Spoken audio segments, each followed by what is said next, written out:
جتنے بھی معاملات نے وہ تسی ساڈے نال آ کے ڈسکس کر سکتے ہو.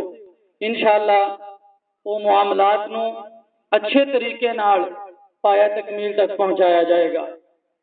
یہ زندگی دی حقیقت دیکھو، کل عشاء دے ٹائم تک یہ شخصیت قاری امان اللہ جباری دے نام تو مشہور و معروف سی، لیکن اس وجود وچوں روح نکلتی گئی تے ایک میت بن گئی. یہ شخصیت جڑی لوگاں دے دلاں تے راج کریا کرتی تھی، ایک روح نکل گئی، یہ شخصیت ایک میت کے اندر تبدیل ہو گئی.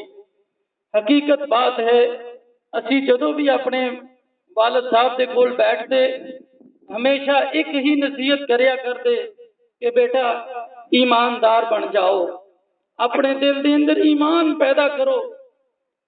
انسان دے کول اگر ایمان ہوئے گا، انس بن مالک رضی اللہ تعالیٰ عنہ دی حدیث صحیح مسلم دے اندر ہے کہ رسول اللہ صلی اللہ علیہ وسلم اللہ تعالیٰ دی بڑی تعریف کرنگے.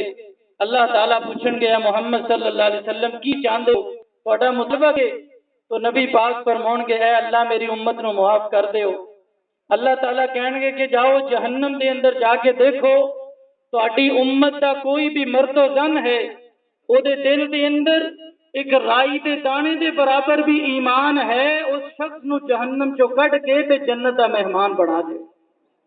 میرے والد صاحب اس دنیا دے اندر انہوں نے 64-65 سال دی زندگی گزاری ہے، اور وہ ہمیشہ اس سے بات ہی تلقین کریا کرتے سی کہ میرے بچیو ایمان اپنے اندر پیدا کرو.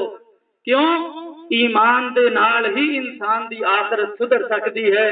لا تدخلون الجنت حتی تؤمنوا، پیغمبر آخر الزمان ایک فیصلہ سنایا ہے، اگر کسی انسان دے کول ایمان نہیں، باقی دنیا جہان دی ہر چیز موجود ہے، اگر وہ دے کول ایمان نہیں وہ انسان جنت کے اندر نہیں جا سکتا.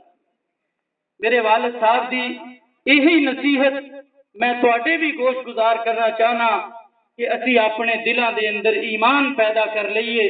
میرے ویرو، رات عشاء دے ٹائم تک انہاں نوں بھی نہیں پتا، سانوں بھی نہیں پتا کہ ساڈی اور انہاں دی جدائی ہو جائے گی.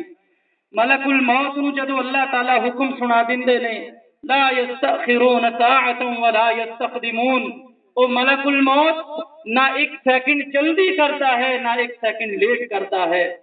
ملک الموت دے آن تو پہلے اسی اپنے دلاں دے اندر ایمان پیدا کر لئیے.